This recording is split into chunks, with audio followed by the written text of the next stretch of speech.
So guys, what can we expect to see from Apex in 2021? Will we get some more interesting content? Will we get some enjoyable stuff? And the big question here really is, will 2021 be the best year for Apex Legends? I made a very similar video to this back towards the end of 2019, and in that video I basically said that 2020 will be the most successful year for Apex. And would you guys say that 2020 was a good year for this game? You know, did you enjoy this year? Did you stop playing this year? Did you start playing this year? Comment right now and let me know what you thought about Apex this year. Now obviously we had some ups and downs, we had some really fun times, we had some really bad times season 6, but for the most part, right, I would say that 2020 was overall a very fun and enjoyable and successful year for Apex as well. So look into the future, guys. Look into 2021. What does Respawn have in store for us?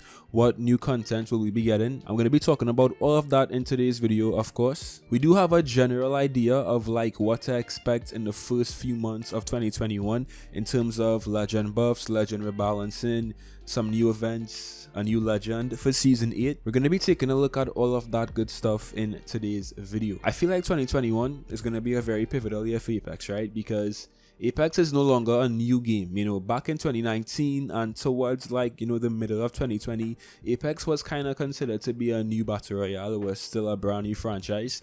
So I feel like everybody was still trying to, like, you know, understand where they fit into Apex, and a lot of excuses were being made as well for, you know, some not so good stuff. But in 2021, Apex is a fully solidified game.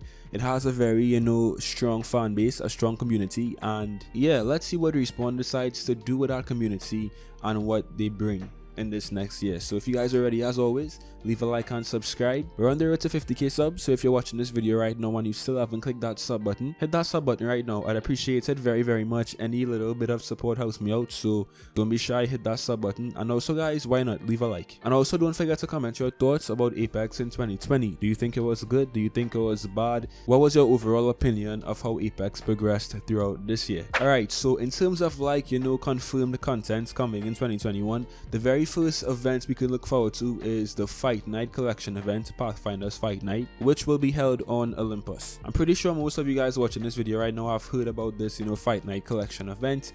But as we all know how collection events go, we'll have new skins, new cosmetics.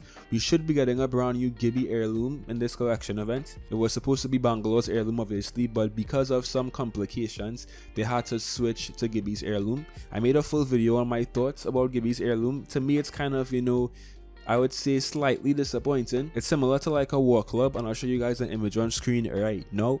But yeah, new collection event is coming, which means new skins, hopefully not too overpriced this time. You'll see what Respawn does. But yeah, that should be the very first piece of content dropping in 2021. Something else to look forward to within the first few months of 2021 for Apex are some new legend buffs, or should I say legend rebalancing. So Respawn is known for kind of like, you know, nerfing legends abruptly, then buffing legends all of a sudden, and one very, you know, infamous legend who is going to be getting nerfed very soon is Wraith. I made a video on this as well, and people are kind of upset about this, but Wraith will be getting a hitbox nerf in 2021. The reason why Respawn is always, you know, addressing Wraith and changing up Wraith, for you guys who might not know, is because Wraith has been the most used, the most successful, that she's had the highest win rate, I would say, ever since Apex came out, and no matter what Respawn does to Wraith, she always remains on top. So because of, you know, the stats and stuff that Respawn is seeing, and because of the simple fact that Wraith is just a very good legend in this game, they're gonna try to find ways to kind of like tone her down and keep her in check. And this time around, you know, nerfing her hitbox or making her hitbox larger is Respawn's solution to that. Now I personally feel like, you know, Wraith doesn't need any changing in this game. What Respawn needs to do, in my opinion, is to introduce more competitive legends that can actually, you know, go up against Wraith and have like really good abilities as well. I feel like Respawn is on the right track with this though, because when they released Horizon in season 7, it just showed everybody that, you know, Respawn can introduce some very good legends, some very competitive legends that just simply offer different and unique playstyles, right? I've basically been a Wraith main up until season 7 because now I'm using Horizon basically every game, and I kind of prefer Horizon in season 7. So my solution to Wraith being so good in this game is to just introduce legends that can compete. We obviously don't want Wraith to be nerfed into the ground, so I guess we'll just see what Respawn decides to do, but look out for a Wraith nerf in 2021. Now, John Larson, who is a balance designer at Respawn, said that Wraith's kit has been nerfed and tweaked more than any other legends, but her win rate and encounter win rate has remained an anomaly. The common argument is that mechanically gifted players are drawn to her kit, but when we filter by skill brackets, rank, average damage, you name it, she's still head and shoulders above everyone. So what does this mean? To me, this just means that sweaty players are drawn to Wraith. So as I said, the only real way to balance out Wraith is to also introduce some very good legends as well. Now, someone who'll be getting a buff in 2021 is Octane, but don't get your hopes up too much because it's not quite the buff we wanted to see. Now, I've been saying that Octane needs a buff to improve his team value, because right now in the game, if someone is using Octane and they're on my team, especially a random, they just really can't help me, because Octane's kit is really only for him, and he does have a lot of solo value, of course, but Apex is a team-based game. So I really feel like if Respawn wants to buff Octane, this should increase his team value and buff him along those lines. But here's what's going to take place within the very first few months of 2021 when it comes to Octane. Daniel Klein, senior game designer at Respawn, said that using the jump pad normally will now, once the next patch goes live, always give you the higher super jump arc. Crouch walking or sliding into the jump pad will give you an arc at the old normal height pre-season 7, potentially with a longer horizontal travel distance. This will arrive in January, which is obviously the first month of 2021. So Octane players simply have more options when they're using his jump pad. You can now choose to just jump higher vertically by jumping straight onto the jump pad, or you can slide into the jump pad or run into the jump pad and have more of a horizontal travel distance and go further. So I mean, this is good, this is a decent buff, but as I said, I really want to see Octane have some more team value.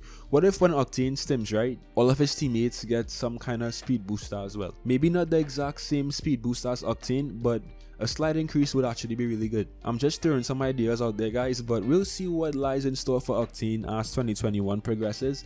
But so far, we can expect to see a Octane buff and a Wraith nerf. So that's basically all of the confirmed content that we know of so far coming in 2021. We do have some, speculated content, some leaked content that could be coming as well. First up, we have Apex's very own arena mode. I made several videos talking about this, guys. But arena mode to me, as I said, it means some kind of like, close quarters multiplayer game mode. So think about COD right now. Imagine having like a Call of Duty style experience within Apex. Arena mode has actually been in the game files for a very long time, and several devs also talked about wanting to bring different game modes into Apex. So we could potentially be seeing an arena mode very soon in this game, which will be fun, it will be great. And rumor has it that this arena mode could potentially be played on Skulltown, so you'll see. We also have a next gen update to look forward to in 2021 for Apex. For some reason right now, Respawn hasn't talked too much about this, but it's been speculated that on the PlayStation 5 and on the Xbox Series S and X, Apex could be 120 FPS. That would be a huge upgrade for console players if you guys have next gen consoles. I mean, I don't, it's kind of impossible to get any next gen consoles right now, but if you guys have next gen consoles, right, look forward to an Apex update in 2021, which will enable you to actually play Apex, hopefully with a lot more frames. Now, to end off this video, guys, obviously we have season 8, which will be dropping in March, right? There have been a few possible leaks about the next legend in season 8. So far we have Blisk